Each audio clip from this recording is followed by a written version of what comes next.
মেয়েরে তুই খেটে খাবি, মাঠে করবি চাষ, দুদিন পর দেখতে পাবো মাঠের মধ্যে লাশ। মেয়েরে তুই অফিস যাবি, রাতে ফিরবি বাড়ি, মাঝ রাস্তায় একা পেয়ে ধাওয়া করবে গাড়ি। মেয়েরে তুই পুলিশ হবি, ধরতে যাবি চোর, সুযোগ পেলেই এদের মতো হাল করবে তোর।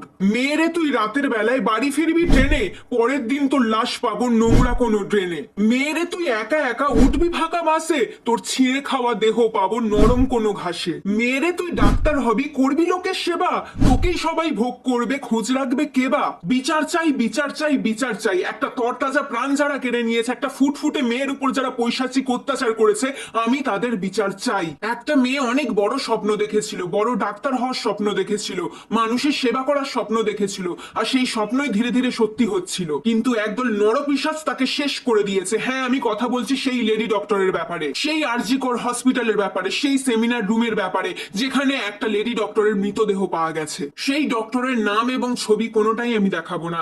যদি কখনো খুনিগুলো ধরা পড়ে, তাদের নাম আমি ঢাকঢোল পিটিয়ে জানাবো, তাদের ছবি আমি রাস্তার অলিতে গলিতে টাঙাবো, যাতে ওই নরপিশাচগুলোকে সবাই চিনতে পারে। তো প্রথমেই যে ব্যাপারটা উঠে আসছে, এত বড় একটা হসপিটালে এরকম একটা ঘটনা হয় কি করে?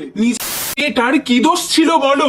অনেক হয়েছে, এইবার প্রতিবাদ করি চলো। মেয়ে তুমি নিরাপত্তা পাবে কার কাছে? আশেপাশের হাইনাগুলো ওঁত পেতে আছে, যখন তখন হানা দেবে, সুযোগ পাবে যেই, স্বাধীনভাবে বাঁচবার অধিকার কেন নেই? অনাচার করে যাবে, দিয়ে যাবে ব্যথা, টাকার জোরে বেঁচে যাবে বড় বড় মাথা। নারকীয় কাণ্ড দেখে বলার ভাষা নাই, আর কিছু চাই না, বিচার শুধু চাই। মেয়েটার সাথে এত বড় অন্যায় হওয়ার পর এখন মেয়েটার দিকেই আঙুল তুলছে, মেয়েটাকেই দোষ দিচ্ছে। মেয়েটার নাকি সেমিনার রুমেই যাওয়া উচিত হয়নি। মেয়েটার কি উচিত ছিল কি অনুচিত ছিল সে ব্যাপারে না হয় পরে আসছি, কিন্তু যে এই ধরনের নোংরা মন্তব্যটা করেছে তার উচিত হয়নি মানুষ হয়ে জন্ম নেওয়া। লজ্জা করে না আপনার এরকম ধরনের মন্তব্য করতে? যারা তার উপর অত্যাচার করলো তাদের দিকে আঙুল না তুলে মেয়েটার দিকেই আঙুল তুলছেন। আজ যদি আপনার বাড়ির মেয়ের সাথে এমন ঘটনা ঘটতো, পারতেন নিজের মেয়ের দিকে আঙুল তুলতে? পারতেন না। মেয়েদের এটা করা উচিত না, সেটা করা উচিত না, আসলে মেয়েদের যে কাউকে বিশ্বাস করাই উচিত না। মেয়েরাতে বিশ্বাস করেছিল এটা ভেবে যে এত বড় হাসপাতাল, এত বড় বড় মানুষের আনাগোনা, সবারই বোধহয় মানসিকতা অনেক উঁচু, কেউ তার দিকে খারাপ নজরে তাকাতেই পারে না। সে চোখ বন্ধ করে বিশ্বাস করেছিল হাসপাতালের নিরাপত্তা ব্যবস্থাকে। সে অটুট বিশ্বাসে ছিল এটা ভেবে যে তার সাথে যদি খারাপ কিছু হয় তাহলে হাসপাতাল কর্তৃপক্ষ সেটার আগেনস্টে বিশাল বড় স্টেপ নেবে। কিন্তু নিরীহ মেয়েটা এত বিশ্বাসের বিনিময়ে কি পেল?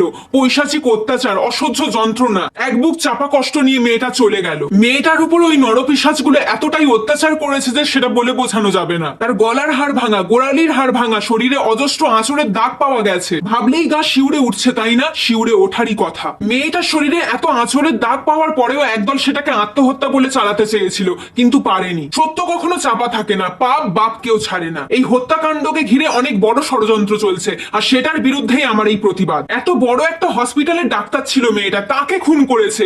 কোনো ছোটখাটো ছিচকে এই কাজটা করেছে বলে তো মনে হয় না। নিশ্চয়ই এর পেছনে বড় কোনো মাথা আছে, তাই জন্যই না কেসটা ধামাচাপা দেওয়ার চেষ্টা চলছে। কিন্তু আমরা সেটা হতে দেব না, বিচার চাই আমরা। একটা জলজান্ত নিরপরাধ মেয়ের প্রাণ চলে গেছে, দোষীদের এখনই শাস্তি না দিলে তারা তো আরো অনেক মেয়ের প্রাণ নেবে। একটা খুন করে বেঁচে গেলে তাদের সাহস তো আরো বেড়ে যাবে, তারা তো আরো অন্যায় করবে। তাই প্রতিবাদ হোক, আমরা নিরপেক্ষ বিচার চাই। এদিকে আবার একটা সিভিক ভলেন্টিয়ারকে ধরা হয়েছে, সে নাকি মেয়েটাকে খুন করেছে। বাট একটা মানুষ তো এই কাজটা করেনি, একাধিক মানুষের সিমেন্ট পাওয়া গেছে। তাহলে বাকিরা কোথায় লুকিয়ে বসে আছে? তাদেরকে ধরা হোক। এই আন্দোলনকারীদেরকে না ধরে আসল খুনিদেরকে ধরুন। মেয়েদের চুলের মুঠি না ধরে সেই সব নরপিশাচগুলো চুলের মুঠি ধরে টেনে বের করুন। পুলিশ প্রশাসনের কাছে আমার এতটুকুই অনুরোধ। এনারা আন্দোলন করছেন নিজের জন্য নয়, এক অসহায় মেয়ের জন্য বিচার চেয়ে আন্দোলন করছেন। তাই এনাদেরকে না ধরে সেই সমস্ত নরপিশাচগুলোকে টেনে বের করুন। বিশ্বাস করো, এক অন্যায়টা কিছুতেই মানতে পারছিলাম না। খুনি তুমি যত বড়ই হও না কেন, তোমার শাস্তি হবেই। মেয়েটাকে যা যন্ত্রণা দিয়েছিস তার হাজার গুণ যন্ত্রণা তোরা ফিরে পাবি। তোদের নরকেও জায়গা হবে না, তোরা তিলে তিলে শেষ হবি। মেয়েটার শরীরে যতগুলো আঁচড় দিয়েছিস তার হাজার গুণ বেশি আঁচড় তোরা ফিরে পাবি। মেয়েটার গলার হাড় ভেঙেছিস তো, তোরা এমন শাস্তি পাবি তোদের হাড় হিম হয়ে যাবে। নিরীহ মেয়েটার রক্ত ঝরিয়েছিস তো, তোদের দেহ একদিন রক্ত শূন্য হয়ে যাবে। একটা মেয়ের উপর এত অত্যাচার হবে আর আমি চুপ থাকবো? কখনোই না। মেয়ে তোমায় যারা যারা দিয়ে গেছে জ্বালা, এসে গেছে তাদেরকে শাস্তি দেওয়ার পালা।